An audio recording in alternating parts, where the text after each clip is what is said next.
Hello, welcome to another exciting training brought to you by Enidine. My name is Vincent Cawley. I am the Senior Applications Engineer here at the factory, and today we're going to discuss how to install and properly record vibration using the brand new tool brought to you by Enidine, the Enidine Vibration Recording Device.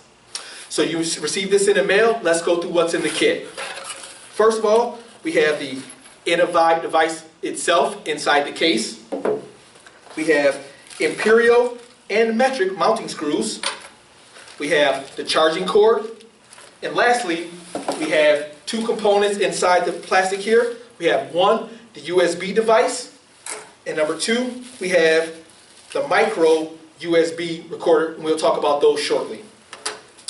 But before that, you have this information in the kit. You have all this stuff and you're thinking, what do I do now? And that's where this video comes in. I hope it helps, because what we're going to do is we're going to talk about, you're going into a customer site.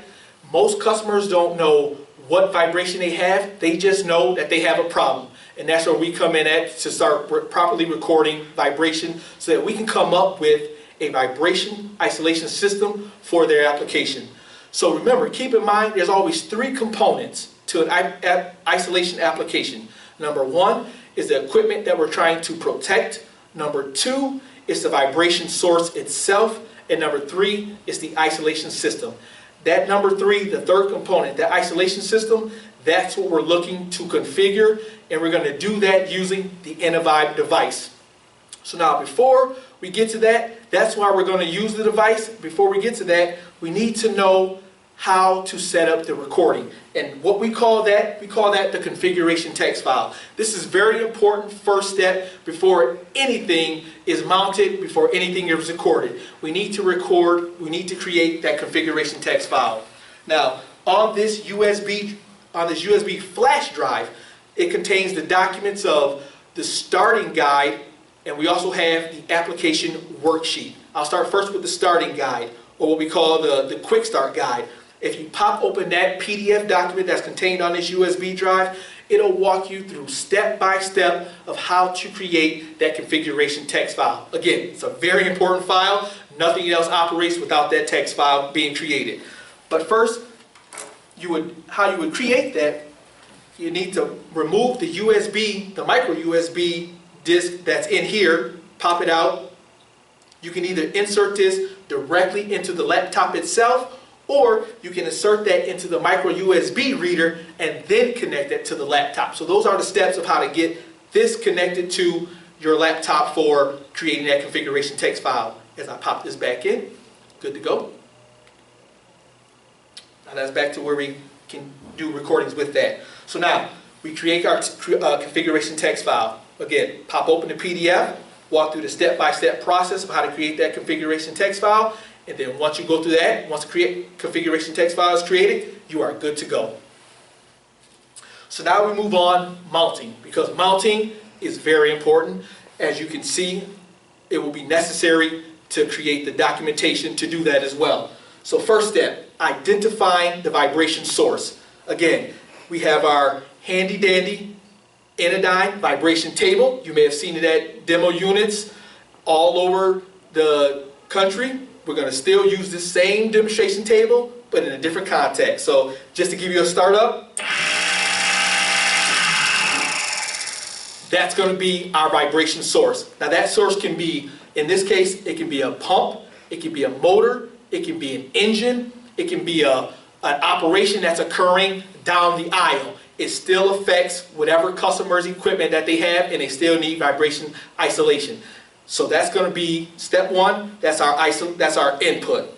Step two, how to mount the ENI-VIBE.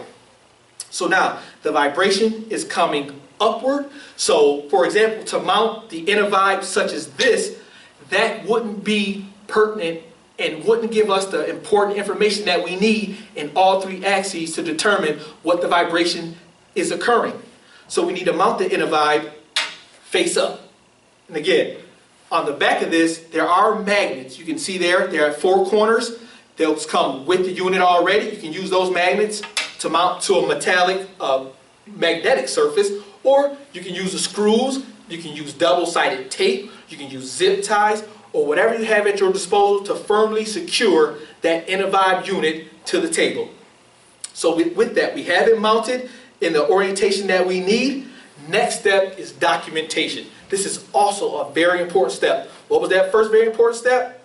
You guessed it, the configuration text file. The next important step is documentation, because if you look here, the ENI-VIBE has 3 axes on it, X, Y, and Z. As you may guess, the X direction in one application may be the Y axis in another application. We need that documented as well, because all this information is going to be sent in to me, and we need to be able to determine what orientation, what axes cause what vibration. And again, on this USB flash drive, we have the application worksheet. Just in case you forget what information we need, we have that worksheet on there to give you a flow chart, to give you a flow guide, if you will, of what information we need. That documentation is very important, as you would expect.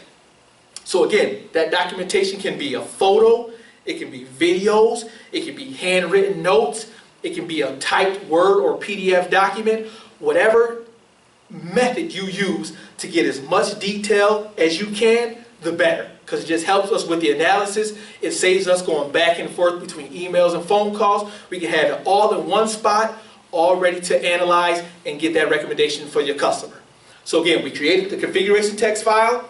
We determined what orientation would best determine what method to record the ENI-VIBE and record the vibrations. We did the documentation. So now we are ready to record. So as I mentioned before, you know the vibration is coming upward. The Enidine ENI-VIBE system is mounted with the face up. So therefore, I'm going to take this, I'm going to remove this, but you would keep it on the platform. But I'm just going to remove this so I can show you the steps of how to record. So first off, we have to turn it on. You'll see the light blinks, flash a few times, and then boom, the green light means go. That means you're ready to record. That's the recording status is green. That means we're ready to record. You'd have your customer turn on a pump, turn on an engine, allow the process to continue to get that vibration, and at that time, you hit record. The light goes from green to orange. So that means right now, the ENI-VIBE will be recording whatever input is occurring in the application. You allow it to run 5 seconds, 10 seconds, a minute, 10 minutes, whatever time interval encapsulates the harshest vibration.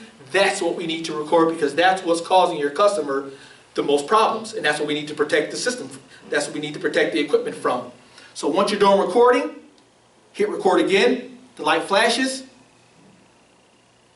and boom, you're ready to record either another test or another vibration sample or another location or anything to that nature. So again, green means go, it's ready to record. Now, each time you do a different test, please document the test inputs, whether it's, a pump on, pump off, inputs, shock inputs, anything to that nature. Document all that, make sure that's included in the application worksheet, because all that portrays into the analysis of what isolation system is recommended. So when in doubt, we also have the QR code here. So if you lose the USB, or if anything happens, you can scan this QR code. It'll take you to a site specially made for you that has all the documents I listed and more. That also can be found through the B2B portal. That's how you access that special site. So that's the QR reader there. So we have that handy marker there for you as well. So we created the configuration text file. We documented the mounting. We mounted the isolator, mounted the ENI-VIBE unit, got the isolation, got the vibration readings, made notations of what tests we did. Test number 5, location 1. Test number 2, location 2. All that has been documented. Now, at that point, you can take out the USB chip, pop that back into your laptop, and just like with any Windows-based, or whether it's Apple or Microsoft, you can go into the file folder of the ENI-VIBE recorder itself. You can rename those files to the same thing you just recorded. Test 1, location 1, test 2, location 2. Again, that's part of the documentation that we need. Sounds difficult, but it really isn't. But it's very important that we know what information caused what scenario. That's how we determine what happens in the x-axis, what happens in the y-axis, and what happens in the z-axis. All that figures into creating that isolation system that will help your customer. So now, with that being said, we have it all. We have the components explained. We have the steps, configuration file, mounting, documentation, recording. You are ready to go. You are ready to tackle whatever vibration scenario is out there. And we are always here ready to provide that recommendation and to get that analysis to you in a nice report that you can deliver to your customer. With that, I'm always here. If you have any questions, phone, email, I'm always here for you. And I'll see you out there in the trails. Thank you, and I'll see you around.